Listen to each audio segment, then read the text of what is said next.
Hello guys, कैसे हैं आप सब लोग। आशा करता हूं मैं आप सब बहुत अच्छे होंगे और उतनी अच्छी आपकी पढ़ाई भी चल रही होगी और सिविल सेवा परीक्षा की तैयारी में आपको मजा आने लगा होगा।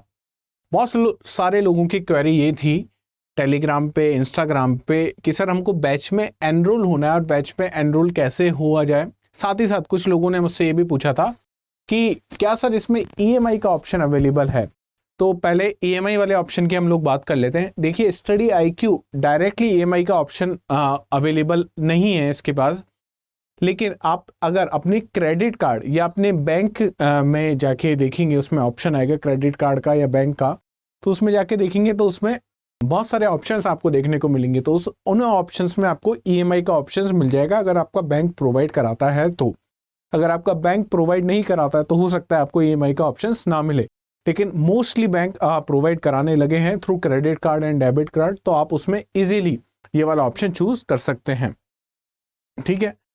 और दूसरी चीज ये कि कैसे एनरोल करना है। एनरोल करने का बहुत आसान सा तरीका है, या तो आप स्टडी आईक्यू का ऐप डाउनलोड कर लें, और स्टडी आईक्यू का जैसे ऐप डाउनलोड करेंगे तो उसमें स्टडी आईक्यू आईएएस हिंदी का जो 4th बैच है, फाउंडेशन बैच है, वो आपको उसमें दिख जाएगा। आप उसको सेलेक्ट करें और सेलेक्ट करने के बाद उसमें पे कर सकते हैं आप अपनी फीस और उसमें एनरोल हो सकते हैं। साथ ही साथ आप दूसरा काम क्या कर सकते हैं, दूसरा काम ये कर सकते हैं कि स्टडी आईक्यू की वेबसाइट पे जाके आप इस वाले बैच को सर्च कर सकते हैं, और जैसे ही सर्च करेंगे study IQ IAS Hindi foundation batch, वहाँ पे आपको लिस्ट मिल जाएगी। ध्यान रखना है आपको बैच 4 में एडमिशन लेना है, क्योंकि बाकी सब में अभी बैच में एडमिशन क्लोज हो चुके हैं। बैच 1, 2, 3 में आपको 4th बैच में एडमिशन लेना है। साथ ही साथ एक और चीज जो महत्वपूर्ण है आपके लिए, वो क्या है, वो ये कि आपको जब भी पे वाला ऑप्शन आए तो आपको वहाँ पे वो पूछेगा आपसे अवेलेबल कूपन या कूपन कोड। तो वहाँ पे आपको कौन सा कोड लगाना है, आप कोड लगाना है MB लाइव। जैसे आप कोड MB लाइव लगाओगे तो प्राइस गिर के कितनी हो जाएगी, 18,999 रुपये। ओरिजिनल प्राइस 30,500 रुपये है, वो गिर के कितनी हो जाएगी, 18,999 रुपये की प्राइस पे आपको ये बैच मिल जाएगा। चलते हैं आगे की ओर। और हम लोग बात कर रहे थे भू आकृतिक प्रक्रियाओं के बारे में, जियोमॉर्फिक प्रोसेसेस के बारे में। हमने बात करी थी कि जियोमॉर्फिक का मतलब क्या है, भू आकृति का मतलब क्या है। तो पृथ्वी पे जो उच्चावच आपको देखने को मिलता है, पृथ्वी पे स्थल मंडल पे जो स्थित भू आकृतियां हैं, उन सबको आप क्या कहोगे, भू आकृति कहोगे, जियोमॉर्फिक कहोगे। ये कैसे बनती हैं, कौन कौन से बल इसके लिए जिम्मेदार है, इनका संचलन कैसे होता है, इन सब के बारे में हम लोग बात कर रहे थे। और जब हम बात कर रहे थे तो हमने सबसे महत्वपूर्ण इस चार्ट के बारे में बात करी थी। हमने देखा था भू आकृतिक प्रक्रियाएं, इनके पीछे 2 बल जिम्मेदार हैं या 2 संचलन इसके लिए जिम्मेदार हैं। पहला हमने देखा था अंतरजातीय, दूसरा हमने बात करी थी बहिर्जातीय। अंतरजातीय बल वो बल हैं जो कहाँ से पैदा हो रहे हैं, वो बल जो पृथ्वी के अंदर से पैदा हो रहे हैं। इनको हमने दूसरा नाम क्या दिया, इनको हमने दूसरा नाम दिया था एंडोजेनेटिक। क्या नाम दिया था, एंडोजेनेटिक। वहीं पे हमने देखा था कुछ ऐसे बल भी हैं जो पृथ्वी के बाहर से पैदा हो रहे हैं, उनको हमने नाम दिया था एक्सोजेनेटिक, या इसी को हमने बोला था बहिर्जातीय, इसी को बोला था अंतरजातीय। साथ ही साथ हमने देखा था कि उच्चावच की आकृति बढ़ाने का कार्य कौन करता है, आकृति बढ़ाने का काम करते हैं अंतरजातीय बल। वहीं पे इनकी आकृति या पृथ्वी के जो आपको पृथ्वी का जो स्थल मंडल आपको देखने को मिल रहा है, उसको समतल बनाने का कार्य कौन करता है, बहिर्जातीय बल वो कार्य करते हैं, या मैं कहूं एक्सोजेनेटिक फोर्सेस वो काम करते हैं। हमने बात करी थी कि अंतरजातीय बल को हम तीव्रता के आधार पर 2 भागों में विभाजित कर सकते हैं। ऐसे बल जो बहुत धीमे धीमे, या ऐसा संचलन जो बहुत धीमे धीमे कार्य कर रहा है, उसको हमने क्या कहा था, उसको हमने धीमी चाल वाले कहा था, उसको हमने कहा था डायस्ट्रोफिज्म। साथ ही साथ जो अचानक गति, या मैं कहूं सडन मूवमेंट, जो बहुत तेजी से हो रहा है, जिसका अनुभव आप अपने जीवन काल में कई बार कर सकते हैं, उसको हमने कहा था अचानक गति। डायस्ट्रोफिज्म और कैटेस्ट्रोफिज्म, इस तरीके से हमने इसको डिवाइड किया था। लेकिन अंग्रेजी में हम लोग ज्यादातर इसको तो डायस्ट्रोफिज्म बोल देते हैं, कैटेस्ट्रोफिज्म इसको बोल देते हैं, लेकिन जनरली हम इसको सडन मूवमेंट के नाम से जानते हैं। आप अगर एनसीईआरटी की किताबें भी देखोगे तो वहां पे लिखा होगा सडन मूवमेंट, अचानक गति। हमने फिर देखा था कि सडन मूवमेंट, अचानक गति से किस प्रकार के संचलन हो सकते हैं। तो हमने देखा था अचानक गति, अचानक गति 2 प्रकार से हो सकता है इसके संचलन, या 2 प्रकार ये बल, 2 प्रकार की स्थल आकृतियां इनसे बनेंगी। पहला हमने देखा था ज्वालामुखी, जिसको मैं कह सकता हूं वॉल्केनो। दूसरा हमने देखा था भूकंप, जिसको मैं कह सकता हूं अर्थक्वेक। ये किसकी बात हमने करी थी? अचानक गति। अचानक गति का हमने किस प्रकार समझने की कोशिश करी थी? ऐसे संचलन जो आप अपने जीवन काल में उनका क्या कर सको, उनको अनुभव कर सको। अच्छा, जीवन काल में अनुभव कर सको, साथ ही साथ ये बहुत तेजी से हो जाए, इनमें बहुत कम समय लगता है, बहुत कम समय। तो इससे भी आपको संचलन होता हुआ दिखेगा, कुछ स्थल आकृतियां बनती हुई दिखेंगी। वहीं पे हमने बात करा था डायस्ट्रोफिज्म, जो हमारे लिए काफी इंपॉर्टेंट है, या मैं कहूँ धीमी चाल से। तो हमने जब धीमी चाल से देखा था, डायस्ट्रोफिज्म की हमने बात करी थी, तो ये कितने प्रकार से हो सकता है? हमने देखा था धीमे धीमे दो चीजें बनेंगी, दो प्रकार की स्थलाकृति आपको बनने को मिलेगी। पहला हमने कहा था महादेशजनक, या इसी को हम अपन को याद हो तो अपन ने इसको कहा था एपिरोजेनिक। दूसरी हमने बात करी थी पर्वतजनक, या इसको हमने बोला था ऑरोजेनिक। एपिरो हमने जब देखा था तो हमने देखा था एपिरो का मतलब क्या है? एपिरो का मतलब है महाद्वीप, और ऑरो का मतलब क्या है? ऑरो का मतलब होता है पर्वत। और जेनिक जो शब्द है ये बना हुआ है जेनेटिक से, मतलब इसका मतलब है निर्माण होना। तो यहाँ पे एक तरफ पर्वतों का निर्माण हो रहा है, दूसरी तरफ महाद्वीपों का निर्माण हो रहा है। हम आगे गए एपिरोजेनिक और ऑरोजेनिक में, तो हमने देखा था जो ऑरोजेनिक, या मैं कहूँ जो पर्वत निर्माण वाले संचलन होते हैं, वो कैसे होते हैं? वो क्षैतिज होते हैं। वहीं पे मैं बात करूं एपिरोजेनिक या महाद्वीपीय निर्माण का जो संचलन होता है वो कैसा होता है? लंबवत होता है। तो हमने बात करी थी, एक कैसा आपको देखने को मिलेगा? एक आपको देखने को मिलेगा लंबवत, और दूसरा आपको देखने को मिलेगा क्षैतिज। क्षैतिज संचलन से किसका निर्माण होगा? क्षैतिज संचलनों से पर्वतों का निर्माण होगा। साथ ही साथ लंबवत संचलन से किसका निर्माण होगा? महाद्वीपों का निर्माण होगा। अच्छा, लंबवत संचलन को हमने देखा था, इसको भी हम दो भागों में बांट सकते हैं। दो कौन कौन से भाग देखे थे हमने? एक ऊपर की ओर अगर गति हो रही है और दूसरा नीचे की ओर गति हो रही है। ये दो हमने देखा था, एक ऊपर की ओर, एक नीचे की ओर। तो ये बात आपको याद होगी, एक गति कहाँ पे होगी? एक गति होगी ऊपर की ओर, एक संचलन होगा ऊपर की ओर, और दूसरा कहाँ पे होगा? नीचे की ओर। पर्वतों को हमने देखा था, इनको हम दो भागों में बांट सकते हैं। दो भागों में हमने देखा था, एक हमने देखा था कौन सा था? संपीड़नात्मक, और दूसरा हमने देखा था तनाव। तो इस प्रकार हमने इस चार्ट को समझने की कोशिश करी थी। स्पेशली हमने फोकस करा था अंतरजातीय संचलनों पे, अंतरजातीय बलों पे। इसके बाद हम लोग आगे गए, आगे हमने इसी को और अच्छे से देखा। इसको मैं कहूँ कि इंग्लिश में हमने देखा, तो हमने देखा जियोमॉर्फिक प्रोसेसेस को हम दो भागों में, दो पार्ट्स में डिवाइड कर सकते हैं। पहला था एंडोजेनिक, दूसरा था एक्सोजेनिक। एंडोजेनिक को हमने दो भागों में बांटा, स्लो मूवमेंट और सडन मूवमेंट। सडन मूवमेंट के दो पार्ट, वॉल्केनिज्म और अर्थक्वेक। वहीं पे हमने बात करी थी सडन स्लो मूवमेंट या डायस्ट्रोफिज्म की, तो इसको फिर से दो भागों में बांटा, एपिरोजेनिक और ऑरोजेनिक। एपिरोजेनिक आपको कैसे देखने को मिलेगा? वर्टिकल देखने को मिलेगा, लंबवत देखने को मिलेगा, और हॉरिजॉन्टली अगर हो रहा है तो क्षैतिज रूप से हो रहा है, तो उससे पर्वतों का निर्माण हो रहा है। इसमें अपवर्ड मूवमेंट आपको देखने को मिल रहा है, डाउनवर्ड मूवमेंट देखने को मिल रहा है। ये फोर्स ऑफ कंप्रेशन, संपीड़नात्मक बल, और यहाँ पे मैं बात करूं तनाव बल के बारे में, या फोर्स ऑफ टेंशन की हमने बात करी थी। यहां तक कोई डाउट आपको नहीं होना चाहिए। हमने बात करी थी कि भूतल पर परिवर्तन लाने के लिए दो बल जिम्मेदार है, अंतरजातीय बल और बहिर्जातीय बल। और अंदर से जो बल उत्पन्न होते हैं उनको अंतरजातीय बल कहा था, जो बाहर से उत्पन्न हो रहे हैं उनको बहिर्जातीय बल कहा था। अंतरजातीय बल का जो मूल है उसमें ऊर्जा या कहाँ से आ रही है? तो पृथ्वी उसको ऊर्जा प्रदान कर रही है। वहीं पे अगर बहिर्जातीय बलों को देखा जाए तो उसकी जो ऊर्जा है वो कहाँ से आ रही है? वो सूर्य से आपको देखने को मिलेगी। ये चीज हमने अच्छे से यहाँ पे पढ़ ली थी। अंतरजातीय बल हम लोग पढ़ रहे थे, इसमें हमने देखा था कि ये कैसे होता है। ये ऊष्मीय परिवर्तनों के कारण क्या होता है? चट्टानों में या शैलों में क्या होता है? उसका प्रसार होता है या उसका संकुचन होता है, जिसके कारण अंतरजातीय बल पैदा होते हैं। और यहाँ पे दो प्रकार के संचलनों की हमने बात करी थी। पहला संचलन था क्षैतिज संचलन, दूसरा था ऊर्ध्वाधर संचलन, या मैं कह सकता हूं इसको लंबवत संचलन। इसके बाद हम लोग आगे गए और आगे जाने के बाद हमने देखा था ये सब क्यों हो रहा है, क्योंकि पृथ्वी के अंदर क्या है, तापीय अंतर है और इस तापीय अंतर के कारण ही अंतर्जातीय बल आपको देखने को मिलते हैं। फिर अंतर्जातीय बल को हमने दो भागों में विभाजित किया, हमको पता है तीव्रता के आधार पर हमने उसको विभाजित किया, आकस्मिक बल, आकस्मिक संचरण और पटल विरूपणी बल या पटल विरूपणी संचरण, ये बात हमने देख ली थी अच्छे से। इसके बाद चले आकस्मिक बल जो बहुत तेजी से हो रहे हैं, तो बहुत तेजी से हो सकते हैं, वो कौन सा होता है, ज्वालामुखी होंगे या भूकंप होंगे। तो ज्वालामुखियों से भी स्थलाकृति का निर्माण होता है, भूकंप से भी स्थलाकृतियों का निर्माण होता है। ये चार्ट फिर हम लोग इस चार्ट पे पहुंचे थे जिसमें हमने आधा चार्ट पहले डिस्कस कर लिया, आधा चार्ट हमको डिस्कस करना था। तो हमने देखा था कि एपिरोजेनिक और ऑरोजेनिक, या मैं कहूँ यहाँ पे महादेश जनक और यहाँ पे बात करूँ पर्वत निर्माणकारी।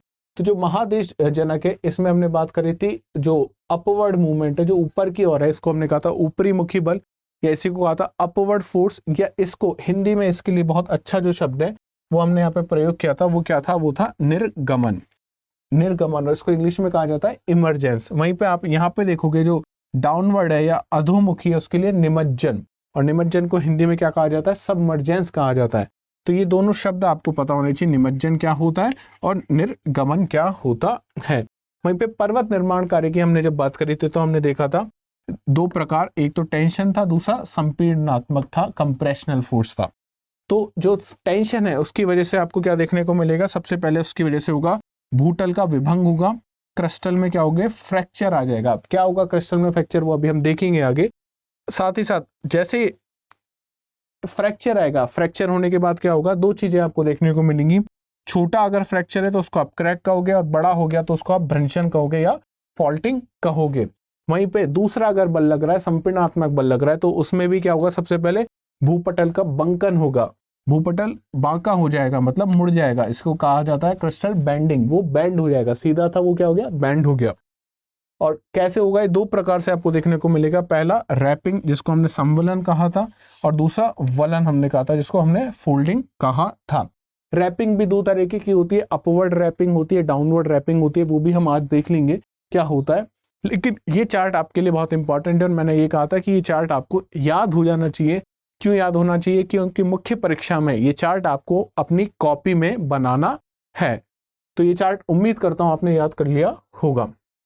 उसके बाद हम लोग बात कर रहे थे महादेश जनक या एपिरोजेनिक की हम लोग बात कर रहे थे। एपिरोजेनेसिस में हमने, एपिरोजेनिक में हमने बात करी कि ऊपरी मुखी गति से महाद्वीपीय भाग का क्या होता है, उत्थान होता है। यहाँ पे मैंने आपको बताया था, यहाँ पे जो कीवर्ड है वो क्या है, महाद्वीपीय भाग में अगर हो रहा है तो उसको क्या होगा, उत्थान होगा। वहीं पे अगर मैं बात करूं तटीय भूमि में अगर हो रहा है तो इसी को आप क्या कहोगे, इसी को आप या तो निर्गमन कहोगे या इसको उमज्जन कहोगे। अगर महाद्वीपीय भाग पे हो रहा है तो उत्थान कहोगे या इसका अपलिफ्टमेंट कहोगे। वहीं पे अगर कहीं तटीय भाग में हो रहा है तो उसको आप निर्गमन कहोगे, उमज्जन कहोगे, इमरजेंस कहोगे। तो ये चीज आपको अच्छे से पता होनी चाहिए। महाद्वीपीय भाग, महाद्वीपीय भाग में अगर संचलन कहाँ हो रहा है, ऊपर की ओर हो रहा है, तो इसको आप क्या कहोगे, इसको कहा जाता है अपलिफ्टमेंट, अपलिफ्टमेंट, या मैं इसको कह सकता हूं भूमि का क्या हो गया, उत्थान हो गया।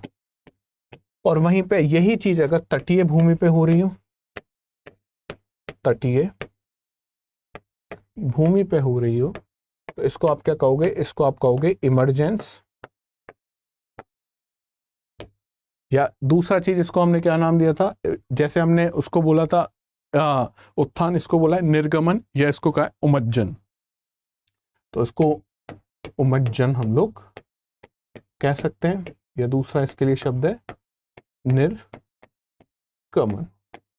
ये दोनों चीजें इंपॉर्टेंट है ना, कहाँ पे हम बात कर रहे हैं, तटीय भूमि की बात कर रहे हैं या महाद्वीपीय भाग की बात कर रहे हैं। गुजरात के काठियावाड़ रीजन का क्या हुआ है, उत्थान हुआ है, तो उसका अपलिफ्टमेंट हुआ है। वहीं पे अगर मैं बात करूं कोई द्वीप समूह आपको नजर आ जाए कहीं सागर में या किसी तट के पास, तो उसका क्या होगा, उसका उमज्जन हुआ है, उसका निर्गमन हुआ है, उसका इमरजेंस हुआ है। तो यहाँ पे हमने बात करी थी। साथ ही साथ हमने कहा था कि अगर नीचे की ओर गति हो रही है तो भूमि क्षेत्र, या फिर मैं यहाँ बात करूं मैं महाद्वीपीय क्षेत्र में अगर हो रहा है तो इसको क्या कहोगे, अवतलन कहोगे, इसको सबसिस्टेंस कहोगे। वहीं पे अगर तटीय भूमि पे अगर ये हो रहा है तो इस चीज को हम क्या कहोगे, निमज्जन कहोगे। तो यहाँ पे भी वही बात कर लेते कि अगर महाद्वीपीय भाग में अगर ये सब हो रहा है तो इसको आप क्या हो रहा है, भूमि नीचे धंस रही है, और वहीं पे अगर तटीय भूमि पे हो रहा है तो इसको आप क्या कहोगे। तो इसके लिए हमने देखा था, इसको कहा जाता है सबमर्जेंस, और यहाँ पे हम कहेंगे कि लैंड क्या हो गई, सबसाइड हो गई।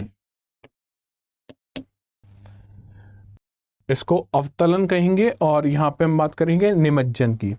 किसकी बात करेंगे, अवतलन, और इसको हम कहेंगे निमज्जन। तो ये जो चार शब्द है ना, ये चारों शब्द में आपको अंतर पता होना चाहिए। आपको ध्यान रखना है कि यहाँ पे हम भूमि धंसने की बात कर रहे हैं, भूमि में संचलन नीचे की ओर हो रहा है, नीचे की ओर हो रहा है। इसी कारण अब ये नीचे की ओर कहाँ पे हो रहा है, महाद्वीपीय भाग में हो रहा है या तटीय हिस्से में हो रहा है, ये बात आपको पता होनी चाहिए। यहाँ पे आपको यूपीएससी आपके जज्बातों के साथ क्या कर सकती है, खेल सकती है। शायद मुझे यहां तक याद है अपन ने एक चीज डिस्कस नहीं करी थी कि ये लंबवत, हम बात कर रहे हैं कि पैसे होते हैं लंबवत होते हैं, ये लंबवत कैसे होते हैं या ये किस प्रकार कार्य करते हैं। तो देखिए ये पृथ्वी है, पृथ्वी की, ये पृथ्वी का केंद्र है, क्या है, ये पृथ्वी का केंद्र है। अच्छा, पृथ्वी के केंद्र से अगर मैं एक सीधी रेखा खींचूं जो इस स्थल मंडल को आके टच करे, तो इस रेखा को हम लोग किस नाम से जानेंगे, ये क्या होगी, त्रिज्या होगी, हाँ या ना। अब जो भी बल होते हैं जिसकी हम बात कर रहे हैं, यहाँ पे कौन से बलों की बात कर रहे हैं, जो कैसे हैं, लंबवत हैं। वो लंबवत बल आप देखोगे वो किस प्रकार गति कर रहे हैं, या तो ऊपर की ओर या नीचे की ओर। तो वो इसके जो आपको त्रिज्या देखने को मिल रही है, इसके समानांतर देखने को मिलेंगे आपको, एकदम इस प्रकार गति कर रहे हैं। और इस प्रकार की गति जब कर रहे हैं तो इसीलिए इनको क्या कहा जाता है, इनको कहा जाता है लंबवत। कैसा कहा जाता है, इनको लंबवत कहा जाता है। आप यहां से अगर देखेंगे और बिल्कुल इस वाले यहाँ पे देखेंगे तो आप पाएंगे कि ये जो एंगल है वो कितने डिग्री का बनेगा, 90 डिग्री का एंगल आपको बनता हुआ दिखेगा। इसलिए इसको क्या कहोगे आप, लंबवत कहोगे। अंग्रेजी में इसे रेडियल भी कहा जाता है। क्यों कहा जाता है रेडियल, क्योंकि एकदम त्रिज्या के समानांतर है, रेडियस के पैरेलल है, इसलिए इसको क्या कहा जाता है, रेडियल फोर्स भी कहा जाता है। इसके बाद हमने इन दोनों के डिफरेंस को देखा था कि सबसे पहले हमने बात करी थी ऊपरी मुखी संचलन की, और इधर हमने बात करी थी अधोमुखी संचलन की। ऊपरी मुखी अपवर्ड मूवमेंट में हमने देखा था इस संचलन के कारण महाद्वीपों में दो तरह के उत्थान होते हैं। कौन कौन से, प्रथम वर्ग में क्या हो रहा है, महाद्वीपीय भाग या उसका कोई भाग अपनी समीपी सतह से ऊपर उठ जाता है, इसको क्या कहते हैं हम लोग, उत्थान कहेंगे, या इसको क्या कहेंगे, अपलिफ्टमेंट कहेंगे। वहीं पे तटीय भागों में अगर देखूं तो इसका क्या होगा, इसका होगा निर्गमन, या इसको कहा जा सकता है इमरजेंस। वहीं पे अगर डाउनवर्ड मूवमेंट हो रहा है, अधोमुखी गति हो रही है, तो इसमें आप क्या कहोगे, इस क्रिया को अवतलन कहोगे। कब इसको अवतलन कहोगे, जब ये क्या हो रहा है, स्थानीय भाग में, स्थानीय भाग या मैं कहूँ स्थल भाग में अगर हो रहा है तो। और वहीं पे अगर तटीय भूमि पे हो रहा है तो उसका क्या हो रहा है, निमज्जन हो रहा है, इसका क्या हो रहा है, सबमर्जेंस हो रहा है। ये चारों शब्द आपको, मैं इसीलिए इसको बार बार जोर देके बता रहा हूँ कि आपसे ये चीजें पूछी जा सकती है और यहाँ पे आप क्या हो जाओगे, कंफ्यूज हो जाओगे, तो ये चीज आपको ध्यान रखनी है। आगे की हम बात करें पर्वत जनक, पर्वतों का निर्माण कैसे होता है, ऑरोजेनेसिस कैसा होता है। तो हमने देखा था ये बल कैसे लगेंगे, ये क्षैतिज रूप से लगने वाले बल हैं। क्षैतिज रूप से कैसे लग सकते हैं बल, हमने देखा था दो प्रकार से लग सकते हैं, एक तो संपीड़नात्मक बल लग सकता है, एक तनाव मूलक बल लग सकता है। पहले हम बात कर लेते हैं कि संपीड़नात्मक और तनाव मूलक बल किस प्रकार कार्य करते हैं। देखिए मान लीजिए एक दीवार है, छत है, ठीक है, एक छत मान लेते हैं, और छत पे से एक रस्सी हमने लटका रखी है, और इस रस्सी के सहारे हमने क्या लटका दिए, बॉल लटका दिए ऊपर से, ठीक है। अब इस रस्सी को आप देखोगे तो इस पे कितने प्रकार के बल लग रहे होंगे, ये समझने की कोशिश करते हैं, तो इससे आप बहुत अच्छे से समझ पाओगे। इस बॉल पे एक नीचे की ओर बल लग रहा होगा, जिसको आप कौन सा बल कहोगे, जिसको आप कहोगे गुरुत्वाकर्षण बल। कौन सा बल है? गुरुत्वाकर्षण बल। कितना होगा वो हो रहा होगा mg। ये होगा गुरुत्वाकर्षण बल। वहीं पे एक और बल हमको पता है न्यूटन के तीसरे नियम से कि एक अगर बल लग रहा है तो उसके बिल्कुल विपरीत दिशा में एक और बल लग रहा होगा। तो अगर गुरुत्वाकर्षण बल नीचे लग रहा है तो ऊपर भी एक बल लग रहा होगा। इसको कौन सा बल कहते हैं हम लोग? टेंशन कहते हैं। इसको क्या कहते हैं? टेंशन कहते हैं। अब इसको ऐसे समझिए कि बॉल पे आपने कुछ चीज लटका दी। अब ये जो रस्सी है, ये रस्सी कैसे दिखेगी आपको? ढीली रस्सी दिखेगी क्या? रस्सी आपको इस प्रकार दिखेगी, एकदम ढीली ढीली सी, और यहाँ पे बॉल लटकी हुई है? नहीं दिखेगी, आपको एकदम खिंची हुई रस्सी दिखेगी। उस पे क्या आ चुका है? तनाव आ चुका है। क्या आ चुका है उसमें? तनाव आ चुका है। ये होता है तनाव का बल, ये होता है फोर्स ऑफ टेंशन। तो यहाँ पे कोई डाउट नहीं होगा, आपको समझ में आ गया होगा टेंशन फोर्स किसको कहते हैं, तनाव बल क्या होता है। अगर यहाँ पे आप सोचिए कि इस बॉल को मैं हटा दूं, इस बॉल को मैं हटा दूं, तो ये जो बल नीचे लग रहा है गुरुत्वाकर्षण का बल, ये mg अब नहीं लगेगा इस पे। और न्यूटन के तीसरे नियम के अनुसार अब इसमें विपरीत दिशा में भी कोई बल नहीं लगना चाहिए। तो उस समय आप पाओगे जो ऊपर से रस्सी लटकी थी, अब इसमें कोई तनाव आपको देखने को नहीं मिलेगा। इसको आप ऐसे समझ सकते हैं कि आपने रस्सी पे बॉल लटकाई है, इसको आप अगर इस रस्सी को पकड़ के खींचोगे तो वापस से थोड़ी देर में अपनी जगह पे पहुंच जाएगी। और अगर बहुत ज्यादा टाइट है आपकी रस्सी तो आप हल्का सा इसमें वाइब्रेशन क्रिएट करोगे तो आपको ध्वनि भी सुनाई देगी, वाइब्रेशन की आवाज सुनाई देगी। तो सब किसके कारण हो रहा है? वो इस तनाव के कारण हो पा रहा है। लेकिन जैसे ही मैं बॉल हटा दूं तो यहाँ से क्या हट जाएगा? तनाव हट जाएगा। उस तनाव हटने के बाद यहाँ पे ये सारी घटनाएं नहीं होंगी और जो रस्सी है वो अब आपको ढीली ढीली लगेगी। तो ये कौन सा फोर्स होता है? फोर्स ऑफ टेंशन होता है। इसी को तनाव का बल कहा जाता है।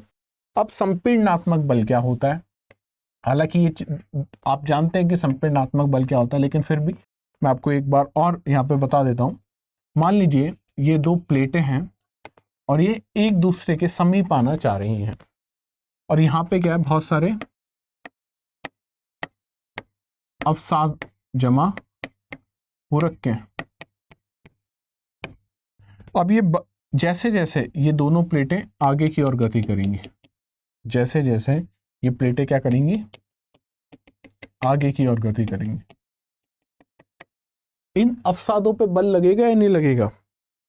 तो हमें पता है कि हाँ, इन अवसादों पे क्या लगेगा? बल लगेगा। और ये अवसाद धीमे धीमे ऐसे जमा हो जाएंगे। कौन से बल के कारण ये अवसाद जमा हुए और कौन से बल के कारण ये क्या होंगे? धीमे धीमे इनका आकार बदलना शुरू हो जाएगा। तो वो जो बल होगा उसी को आप क्या कहोगे? संपीड़नात्मक बल, या इसी को क्या कहा जाता है? इसी को कहा जाता है फोर्स ऑफ कंप्रेशन। आपने अगर सोशल मीडिया आप चलाते हैं तो बहुत सारे वीडियोस देखे होंगे जहां पे हाइड्रोलिक जो प्रेस होती है वो लगातार चीजों को दबाती रहती है। तो उसपे कौन सा बल लगाती है? वो लगाती है कंप्रेशनल फोर्स, वो लगाती है संपीड़नात्मक बल, वो लगाती है। तो यहाँ पे आपको दोनों चीजें समझ में आ गई, संपीड़नात्मक बल क्या होता है और टेंशन या तनाव फोर्स क्या होता है, तनाव का बल क्या होता है। जब वे विपरीत दिशाओं में कार्य करते हैं तो उन्हें तनाव मूलक बल कहा जाता है या टेंशनल फोर्स कहा जाता है। और जब वे एक दूसरे की ओर कार्य कर रहे होते हैं तो उनको संपीड़नात्मक बल कहा जाता है। अब ये क्या बात कर रहा है कि एक दूसरे के विपरीत दिशा में कार्य कर रहे हैं या एक दूसरे के साथ ही कार्य कर रहे हैं? तो संपीड़नात्मक बल में आप देखेंगे ये एक दूसरे की ओर आने की कोशिश कर रहे हैं। क्या करने की कोशिश कर रहे हैं? एक दूसरे की ओर आने की कोशिश कर रहे हैं। तो इनके बीच में क्या लगेगा? संपीड़नात्मक बल। तो यहाँ पे क्या लिखा हुआ है? जब वे एक दूसरे की ओर कार्य करते हैं तो कौन सा बल लगता है? संपीड़नात्मक। तो अभी समझ में आ गया कि जब प्लेटें एक दूसरे की ओर आएंगी तभी कौन सा बल लगेगा? संपीड़नात्मक। कौन सा बल लगेगा? संपीड़नात्मक, या मैं कहूं फोर्स ऑफ कंप्रेशन, तभी लग सकता है ये। अगर एक दूसरे से दूर जा रही होती तो आपको क्या लगता है कि यहाँ पे जो अवसाद हैं क्या ये कभी ऊपर उठ पाएंगे? क्या ये एक वलित पर्वत का निर्माण कर पाएंगे? क्या एक फोल्ड माउंटेन का निर्माण हो पाएगा? तो हमें पता है कि फोल्ड माउंटेन या वलित पर्वतों का निर्माण कभी हो सकता है जब संपीड़नात्मक बल लगे। अगर यहीं पे इन प्लेटों की दिशा इस प्रकार होती, एक दूसरे से क्या हो रही होती? दूर जा रही होती, डाइवर्जेंट प्लेट बाउंड्री बन रही होती, तो इन अवसादों के ऊपर कौन सा बल नहीं लगता? संपीड़नात्मक बल नहीं लगता। तो संपीड़नात्मक बल कब लगेगा? जब एक दूसरे की और ये कार्य करेंगे। वहीं पे मैं देखूं टेंशन फोर्स, तो टेंशन फोर्स कैसे कार्य कर रहा है? हमने देखा था अभी ये वाला एग्जांपल, ये वो बॉल है। अब यहां पे आप देखोगे तो जो ग्रेविटेशनल फोर्स है या गुरुत्वाकर्षण का बल है वो नीचे की ओर लग रहा है, और जो टेंशन है, जो तनाव है, वो कहां लग रहा है? ऊपर की ओर है।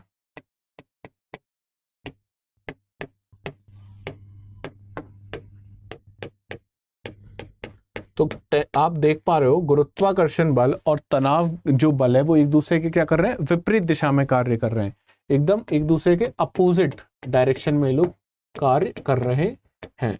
तो जब अपोजिट डायरेक्शन में कोई कार्य हो रहा होगा तब कौन सा बल लगेगा? तनाव का बल लगेगा। और जब एक दूसरे की और वो कार्य हो रहा होगा, एक दूसरे की और अगर संचलन हो रहा है तो उसको आप कौन सा कहोगे? कंप्रेशनल फोर्स कहोगे।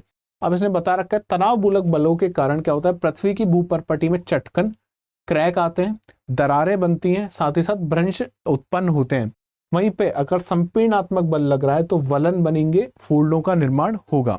अब इसको ऐसे समझिए कि इस पे अगर मैं इस हाथ से इस तरफ बल लगाने की कोशिश करूं और इस हाथ से इस तरफ बल लगाने की कोशिश करूं तो कुछ इस प्रकार बल लग रहा होगा। तो धीमे धीमे क्या होगा? पेज यहां से फटना शुरू हो जाएगा। तो सबसे पहले एक छोटा क्रैक इसमें डेवलप होगा। क्या डेवलप होगा? इसमें चटकन डेवलप होगी।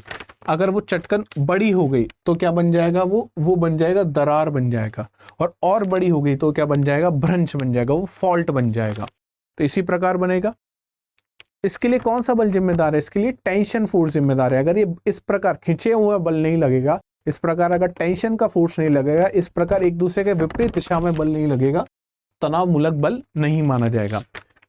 अब संपीड़नात्मक बल कैसे होगा? संपीड़नात्मक बल, मैं इस हाथ से अपने इस हाथ से इस तरफ बल लगाऊं और इस हाथ से इस तरफ बल लगाऊं तो क्या होगा? ये इस प्रकार कागज जो आप देख रहे हैं इस प्रकार क्या बन रहा है? वलन इसमें उत्पन्न हो रहे हैं, इसमें फोल्ड बनते जा रहे हैं। तो इस प्रकार क्या बनते हैं? फोल्ड बनते हैं। इस प्रकार क्या होता है? वलन का निर्माण होता है। अब सबसे पहले हम बात कर रहे हैं क्रिस्टल बेंडिंग की, या मैं कहूं भूपटलीय बंकन की बात कर रहे हैं या मुड़ाव की बात कर रहे हैं। तो सबसे पहले आपको पता होना चाहिए कि भूपटल पे चीजें कब मुड़ेंगी या भूपटल में कब बाकी हो जाएंगी वो, या मैं कहूं ये कब बैंड हो जाएगा। तो बैंड होने के लिए किस प्रकार का बल लगना चाहिए? सोचिए, अगर इसमें तनाव लग रहा होगा तो क्या भूपरपटी कभी भी बाकी हो सकती है, कभी भी मुड़ सकती है, कभी भी बैंड हो सकती है? तो हम कहेंगे कि इस प्रकार तो बैंड नहीं होगी। लेकिन अगर इसमें संपीड़नात्मक बल लग रहा है तो सबसे पहले देख रहे हो आप क्या बन रहा है? सबसे पहले बैंड होना शुरू हो रही है, और बैंड होते होते होते किसका रूप ले लेगी? एक वलन का रूप ले लेगी, एक फोल्ड का रूप ले लेगी। तो इसके लिए हम आपको पता लग गया कौन सा बल जिम्मेदार होगा? संपीड़नात्मक बल जिम्मेदार होगा। अच्छा, संपीड़नात्मक जो बल होगा वो क्षैतिज रूप से कार्य करेगा या लंबवत रूप से कार्य करेगा? तो ये तो आपको पता है कि दोनों कैसे कार्य करेंगे, चाहे तनाव का बल हो चाहे संपीड़नात्मक बल हो, ये दोनों किस रूप से कार्य कर रहे हैं? क्षैतिज रूप से कार्य कर रहे हैं। जब क्षैतिज संचलन आमने सामने कार्यरत होता है तो धरातलीय चट्टानों में क्या होता है? बंकन हो जाता है या उनका मुड़ाव हो जाता है। यह मुड़ाव दो रूपों में हो सकता है। कौन कौन से रूपों में हो सकता है? पहला संवलन या जिसको कहा जाता है रैपिंग, और दूसरा वलन जिसको कहा जाता है फोल्ड। अब क्या होता है वलन और क्या होता है समवलन, ये दोनों हम चीजें देखेंगे। पहले हमको ये समझना चाहिए कि समवलन और जो वलन की स्थिति है, या मैं कहूँ रैपिंग की और फोल्डिंग की जो स्थिति है, वो कब पैदा होगी? वो होगी हमेशा क्षैतिज संचलन में। और क्षैतिज संचलन में भी किस प्रकार के बल से वो उत्पन्न होगी? संपीड़नात्मक बल के कारण वो उत्पन्न होगी। अब आप यहाँ देखिए, संवलन का प्रभाव जो होता है काफी दूर तक विस्तृत क्षेत्रों में होता है, और इसके अंतर्गत भूतल का एक विस्तृत भाग या तो ऊपर उठ जाएगा या नीचे धंस जाएगा। जब क्षैतिज संचलन के कारण उत्पन्न संपीड़न के कारण धरातल का बीच का भाग गुंबद के आकार में ऊपर उठ जाता है तो उसे आप क्या कहोगे? उसे आप कहोगे उत्संवलन, या उसी को क्या कहा जाता है? अपवर्ड। कोई भाग, ऐसे समझिए क्या कहने की कोशिश कर रहा है यहाँ पे, अगर कोई भाग ऊपर उठ गया, कोई भाग इस प्रकार ऊपर उठ गया, ये आपकी इस प्रकार की भूमि थी, संपीड़नात्मक बल के कारण ये भाग ऊपर उठ गया तो गुंबद जैसी आकृति आपको दिख रही होगी। इस गुंबद जैसी आकृति को आप क्या कहोगे? उत्संवलन हो गया, इसका अपवर्ड मूवमेंट हो गया, अप रैपिंग हो गई इसकी। वहीं पे मैं बात करूं धरातलीय भाग अगर नीचे की ओर धंस जाता है तो किसका निर्माण होगा, बेसिन या गड्ढे का निर्माण होगा, और इसे क्या कहा जाएगा, अपसंवलन कहा जाएगा, इसको डाउन रैपिंग कही जा सकती है। अब संपीड़न बल लग रहा है, इसमें संपीड़नात्मक बल कंप्रेशनल फोर्स, तो हो सकता है ये ऐसे नीचे भी चला जाए, नीचे की और धंस जाए और गड्ढे का निर्माण कर दे। अगर इस प्रकार कुछ हो गया तो इसको आप क्या कहोगे, इसको कहोगे अपसंवलन या डाउन रैपिंग। तो आपसे पूछा जा सकता है अप रैपिंग क्या होती है, तो संपीड़नात्मक बल के कारण भूतल का वो हिस्सा जो ऊपर की ओर उठ गया है उसको आप क्या कहोगे, अप रैपिंग कहोगे। और वहीं पे इसके कारण, किसके कारण, संपीड़नात्मक बल के कारण अगर भूतल का हिस्सा नीचे की ओर धंस गया और गड्ढे का उसने निर्माण कर लिया है तो उसको आप क्या कहोगे, उसको आप अपसंवलन कहोगे, उसको आप डाउन रैपिंग कहोगे।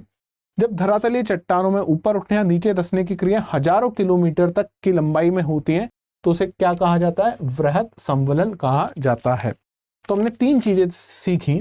सबसे पहले हम लोग जो रैपिंग पढ़ रहे थे, रैपिंग की स्पेलिंग WARP, संवलन इसको कहा जाता है हिंदी में। संवलन में हमने 3 चीजें पढ़ी। कौन कौन सी 3 चीजें पढ़ी, देखिए। सबसे पहले हमने बात करी उत्संवलन की। किसकी बात करी, उत्संवलन की। अच्छा, उत्संवलन में नाम बता रहा है, भूमि क्या होगी, ऊपर की ओर उठ जाएगी। दोबारा हमने बात करी किसकी, अवसंवलन की। किसकी बात करी, अवसंवलन की। इसमें भूमि क्या होगी, नीचे की ओर धंस जाएगी, गड्ढे का निर्माण करेगी। और फिर हमने बात करी वृहद संवलन की। किसकी हमने बात करी, वृहद संवलन की। ये वृहद संवलन का होगा, नाम बता रहा है वृहद। अगर बहुत हजारों किलोमीटर की भूमि पे संवलन जैसी स्थिति उत्पन्न हो रही है तो उसको आप क्या कहोगे, वृहद संवलन कहोगे। और संवलन आपको पता है कब होगा, और संवलन से पहले क्या होगा, जो भूपटल है, भूपटलीय बंकन मुड़ जाएगा, क्रिस्टल बेंडिंग हो जाएगी। तो यहां तक कोई डाउट आपको नहीं होना चाहिए। आगे चलते हैं, जो हमारे लिए इंपॉर्टेंट है। यहां से सवाल बन सकता है वलन से, कि वलन क्या होता है, वलन कितने प्रकार के होते हैं। इस प्रकार का सवाल यूपीएससी आपसे पूछ सकती है। तो वलन कैसे बनेगा, सबसे पहले हमको पता है पृथ्वी के अंतरजातीय बलों द्वारा इसका निर्माण होगा। और कैसे होगा, क्षैतिज संचलन के द्वारा होगा। और कौन सा बल होगा, संपीड़नात्मक बल के कारण ये सब चीजें होंगी। अब संपीड़नात्मक बल के कारण अगर लहर जैसी स्थिति उत्पन्न हो गई, कैसी स्थिति हो गई, लहर जैसी स्थिति उत्पन्न हो गई, लहर नुमा मोड़ पड़ जाते हैं, इस तरह के मोड़ों को क्या कहा जाता है, वलन कहा जाता है। अब जैसे हमने पढ़ा था रैपिंग में, संवलन में, कि कुछ भाग ऊपर उठ जाएगा और कुछ भाग नीचे उठ जाएगा, तो वलन में भी कुछ भाग ऊपर उठ जाते हैं और कुछ भाग नीचे की ओर धंस जाते हैं। ऊपर उठे हुए भागों को क्या कहा जाता है, अपनति कहा जाता है, एंटीक्लाइन कहा जाता है। और नीचे धसे हुए भागों को अभिनति कहा जाता है, सिंक्लाइन कहा जाता है। तो लहर नुमा आकृति, तो हम लहरों को तो बचपन से जानते हैं। लहरें इस प्रकार आपको देखने को मिलती है। जो नीचे आपको ये आकृति देखने को मिल रही है, इसको क्या कहा जाता है, इसको कहा जाता है सिंक लाइन।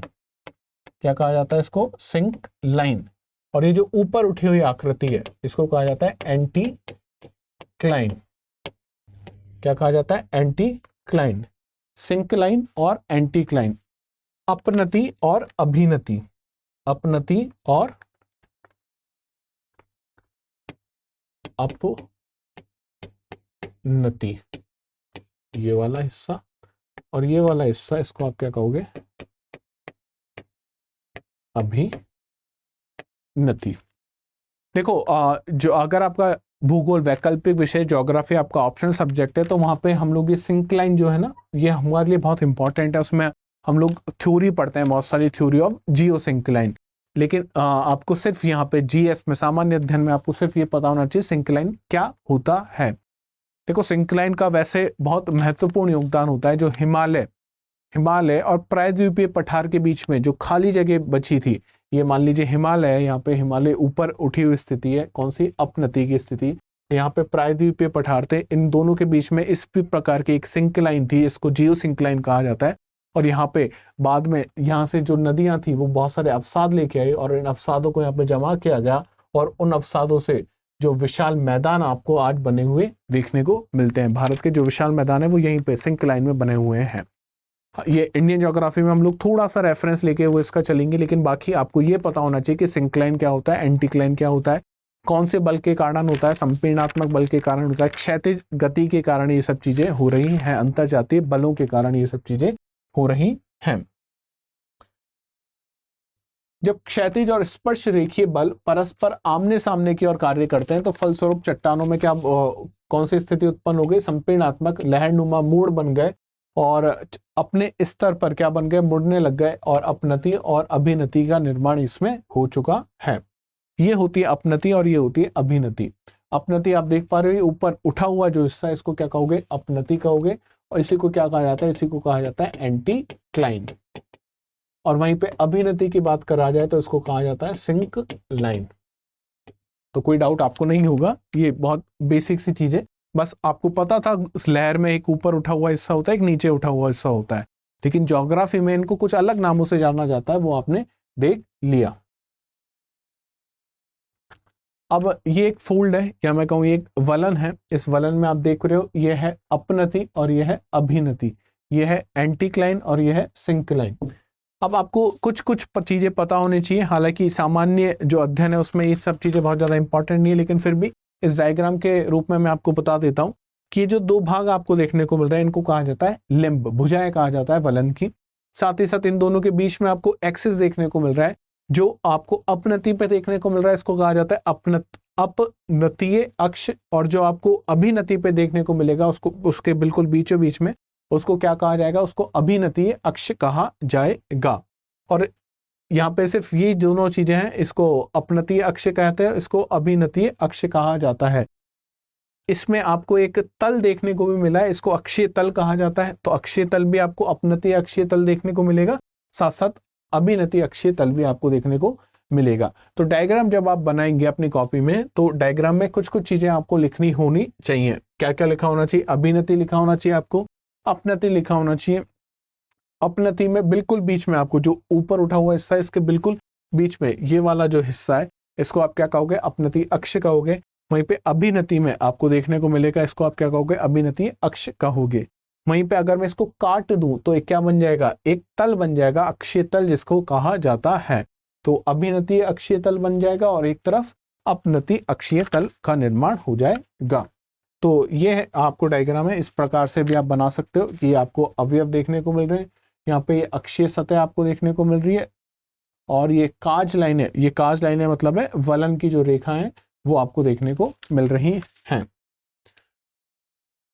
वलन की और हम बात करें तो आपको पता चल गया कि वलन की जो भुजाएं होती हैं उनको आप कहते हैं लिम्ब्स। प्रत्येक वलन के दोनों ओर के भागों में वलन की भुजाओं को क्या कहा जाता है, लिम्ब्स कहा जाता है, इनको भुजाएं कहा जाता है। अब चलते हैं वलन कितने प्रकार के होते हैं। देखो वलन के प्रकार जब आप देखोगे तो इसमें बहुत सारे नाम लिखे हुए हैं, इन नामों से डरने की आवश्यकता नहीं है। एक बार जब आप समझ गए कि वलन को किस प्रकार हमने विभाजित किया है तो आप पाएंगे कि नाम, सिर्फ नाम पता होना चाहिए, बाकी आपको चीजें बहुत आसानी से समझ में आ जाएंगी।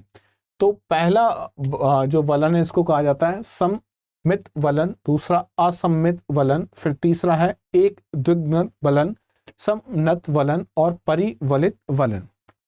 अभी क्या क्या होता है इसको पहले ऐसे समझ लेते हैं, फिर हम इसको आगे डिटेलिंग में चलेंगे। संपीड़नात्मक बल लग रहा है जिसके कारण भूमि का कुछ हिस्सा ऊपर उठ गया और कुछ हिस्सा नीचे की ओर धंस गया है। जब हिस्सा ऊपर और नीचे की ओर उठा है और धंसा है तो इसके कारण क्या बने हैं, इसके कारण वलन बने हैं। अब एक बात बताइए, जो संपीड़नात्मक बल है वो ऐसा वलन बिल्कुल एग्जैक्टली इस प्रकार का एक फोल्ड बन के ऐसा तो नहीं होगा उसने छोड़ दिया अपना कार्य करना, वो तो अब भी इस पे संपीड़नात्मक बल कार्य कर रहा है। तो मान लीजिए संपीड़नात्मक बल इस हाथ से ज्यादा कार्य कर रहा है, इस तरफ से ज्यादा संपीड़नात्मक बल लग रहा है, तो क्या होगा, धीमे धीमे आप पाएंगे ये पहले इस प्रकार का वलन बनेगा और बल लगेगा तो इस प्रकार मुड़ता जाएगा मुड़ता जाएगा मुड़ता जाएगा, एक स्थिति ऐसी आएगी कि वलन इस प्रकार की आकृति ले लेगा। तो आप यहाँ पे भी डायग्राम देखिए, सबसे पहले ऐसा वलन बना एग्जैक्टली जैसा वलन बनना चाहिए, फिर इसको लगा कि नहीं मेरे को और थोड़ा आगे संपीड़नात्मक बल और ज्यादा इस पे कार्य करने लगा तो एक भुजा जो इसकी और आगे की ओर मुड़ गई, और कार्य करने लगा तो और मुड़ गई, और ज्यादा इस पे बल प्रभावी होने लगा तो और ज्यादा मुड़ गया और लास्ट में आप देखोगे इस पे एकदम चढ़ चुका है, इस प्रकार की आकृति का निर्माण हो गया। चला ऐसे था, संपीड़नात्मक बल के कारण इस प्रकार की स्थिति उत्पन्न हो गई, इस प्रकार की आकृति उत्पन्न हो गई। तो इसी आधार पे हमने फोल्ड को, इसी आधार पे हमने वलन को क्या करा है, विभाजित किया है। अब चलते हैं, सबसे पहले समझने की कोशिश करते हैं सममित वलन क्या होता है। ये इसको कहा जाता है सिमेट्रिकल फोल्ड। सममित नाम बता रहा है, सिमेट्री है इसमें, सिमेट्री है इसका मतलब जितनी एक तरफ से उठा हुआ है उतना ही दूसरी तरफ से क्या हुआ है, धंसा हुआ है। तो दोनों भुजाएं आपको ऐसे देखने को मिलेंगी। इस प्रकार का अगर वलन आपको देखने को मिल रहा है तो इसको आप क्या कहोगे, सिमेट्रिकल फोल्ड कहोगे, इसको सममित वलन कहोगे। इस प्रकार के वलन की दोनों भुजाएं समान एवं उनका झुकाव भी कैसा होता है, बराबर होता है। तो मैं कहूं जो एग्जैक्टली जिसको आप फोल्ड कहोगे, एकदम परफेक्ट अगर फोल्ड बन गया तो उसको आप क्या कहोगे, सममित वलन कहोगे, उसी को आप सिमेट्रिकल फोल्ड कहोगे। वो स्थिति कैसी होगी आपको समझ में आई है कि जितना हिस्सा उठना चाहिए था और जितना हिस्सा नीचे जाना चाहिए था पृथ्वी के, वो एकदम एग्जैक्टली आपको देखने को मिल गया है। तो इस प्रकार का जो फोल्ड होगा उसको आप क्या कहोगे, उसको आप कहोगे सममित वलन या सिमेट्रिकल फोल्ड कहोगे। अगर आपको डायग्राम बनाना है तो कैसा बनता हुआ दिखेगा, वो एकदम ऐसा। ये क्या है, एक सिमेट्रिकल फोल्ड है, ये एक सममित वलन है। जो भुजाएं आपको देखने को मिल रही है वो दोनों बराबर झुकी हुई है, जितनी इधर वाली भुजा झुकी हुई है उतनी ये वाली भुजा भी झुकी हुई है और दोनों के बीच में बराबर दूरी आपको देखने को मिल रही है। तो इसी को सममित एक आकृति देखने को मिल रही है, एक सिमेट्रिकल शेप देखने को मिल रही है, इसलिए नाम भी इसका सममित रख दिया, नाम भी इसका क्या रख दिया, सिमेट्रिकल फोल्ड रख दिया। इसके आगे चलें, सममित वलन। अब सममित वलन का मतलब क्या है, संपीड़नात्मक बल कार्य कर रहा था और संपीड़नात्मक बल जब कार्य कर रहा था तो ये पहले सममित वलन बना। अब मान लीजिए एक तरफ से, इस तरफ से संपीड़नात्मक बल कार्य ज्यादा प्रभावशाली हो गया। तो जब ये ज्यादा प्रभावशाली हो गया तो धीमे धीमे क्या होगा, ये वाली जो भुजा है ये इस प्रकार हो जाएगी।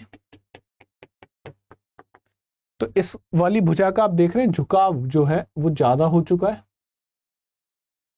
और दूसरी वाली भुजा का झुकाव उतना नहीं हुआ है। तो ये क्या सममित आकृति है, ये क्या सिमेट्रिकल शेप है, तो हम देख पा रहे हैं सिमेट्रिकल शेप नहीं है। तो इसलिए इसका नाम ही क्या रख दिया हमने, इसका नाम ही रख दिया असममित या कहूं असिमेट्रिकल फोल्ड। इस वलन में भुजाएं असमान होती हैं एवं एक भुजा का ढाल मंद तथा दूसरी भुजा का ढाल कैसा हो सकता है, तीव्र होता है। वो हमको देखने को भी मिल रहा है, ये एसिमेट्रिकल फॉल्ट आपको देखने को मिला। आगे चलते हैं, एक द्विघनत्व वलन या इसको कहा जाता है मोनोक्लाइनल फोल्ड। मोनोक्लाइनल नाम बता रहा है एक। अब एक किसी भुजा में कुछ दिक्कत हुई है, मोनो का मतलब भी क्या होता है, एक भुजा। जिस वलन में एक ढाल समकोण तथा दूसरा ढाल मंद होता है उसे कौन सा वलन कहा जाता है, उसे मोनोक्लाइनल फोल्ड कहा जाता है। इसका मतलब यह है कि एक जो ढाल है वो कैसा हो चुका है, वो एकदम 90 डिग्री का बन चुका है। इसका डायग्राम कैसे देखने को मिलेगा, इसका डायग्राम इस प्रकार का आपको देखने को मिलेगा। ये जो तीसरे नंबर का आपको देखने को मिल रहा है, यहाँ पे इसको देखिए आप, ये करीब करीब समकोण जैसी आकृति आपको देखने को मिलेगी। तो ये वाला जो एंगल है ये करीब करीब कितने डिग्री का देखने को मिलेगा, 90 डिग्री का। अब आप ऐसे मत बोलिएगा कि सर ये तो 88 डिग्री का एंगल है, ये तो 87 डिग्री का एंगल है। तो हम अप्रोक्सीमेट लेके चलते हैं कि करीब करीब समकोण जैसा है। अब ऐसी स्थिति उत्पन्न कैसे हुई, ऐसी स्थिति बिल्कुल इसी प्रकार उत्पन्न हुई जैसा अभी हम देख रहे थे। ये क्या था, सिमेट्रिकल या सममित वलन था। सममित वलन के बाद क्या हुआ, असममित वलन कैसे बना, जब और संपीड़नात्मक बल इस पे लगने लगे तो इस प्रकार की एक आकृति बनी।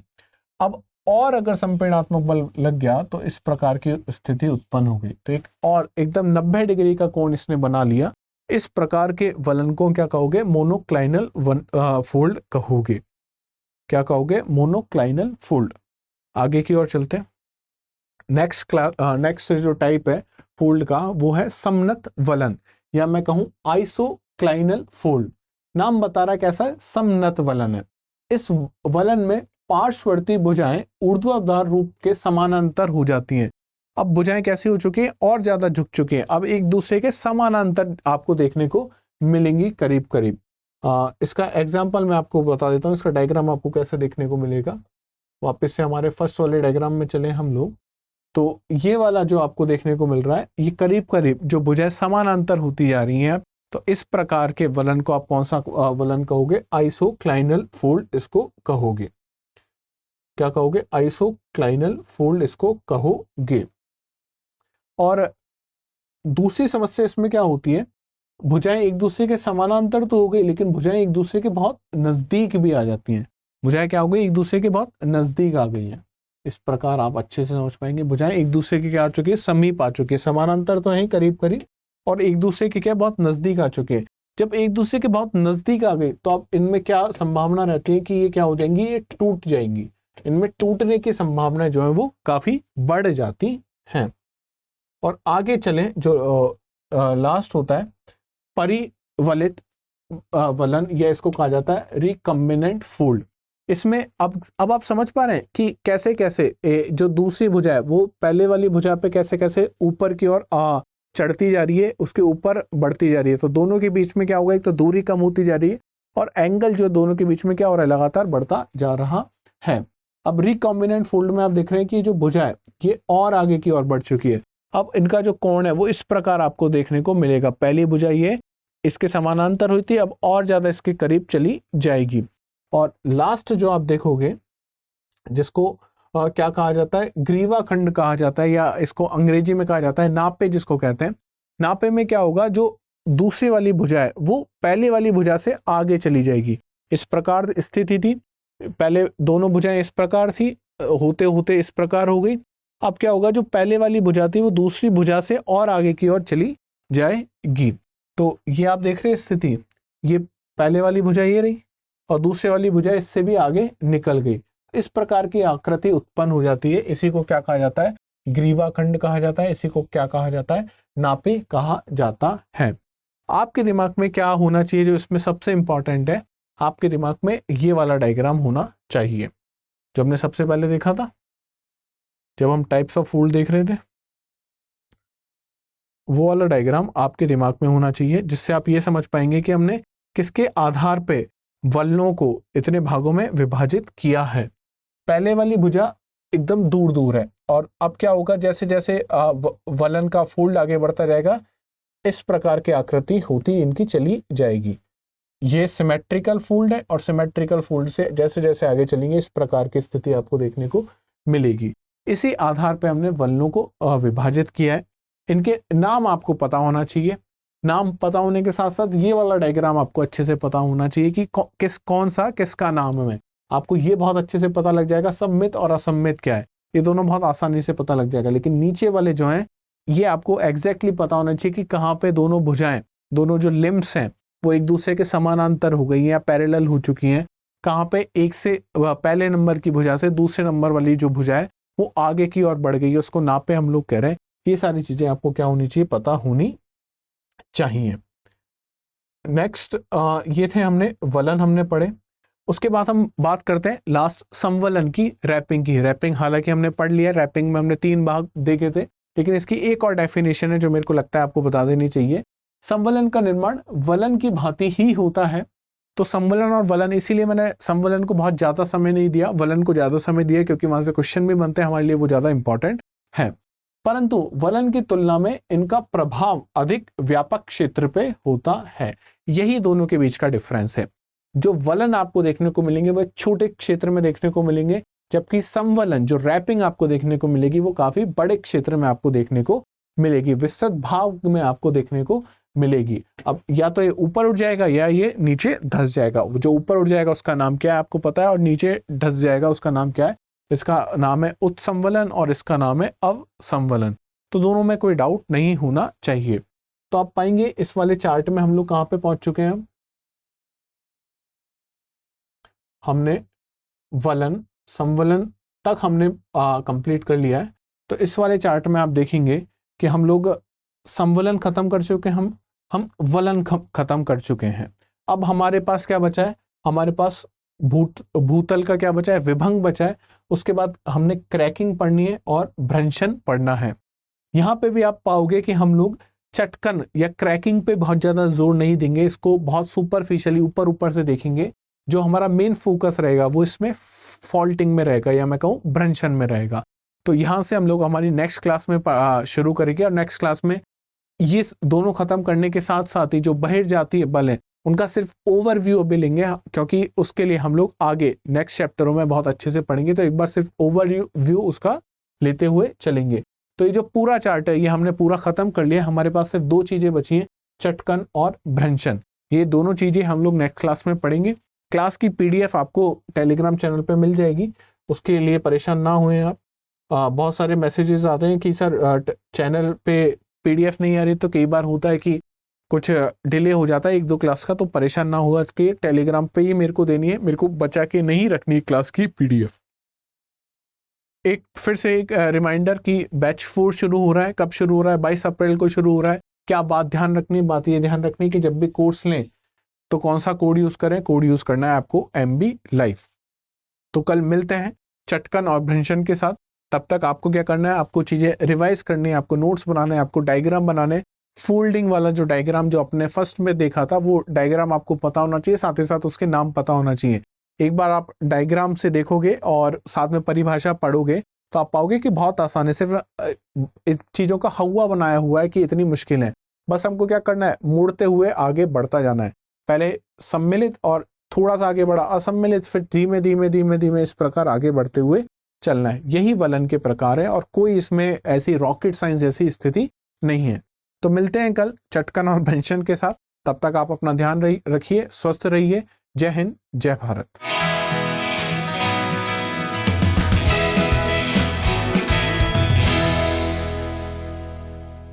हिंदी में UPSC की तैयारी से संबंधित प्रोग्राम्स को देखने के लिए सब्सक्राइब करें स्टडी IQ IAS हिंदी।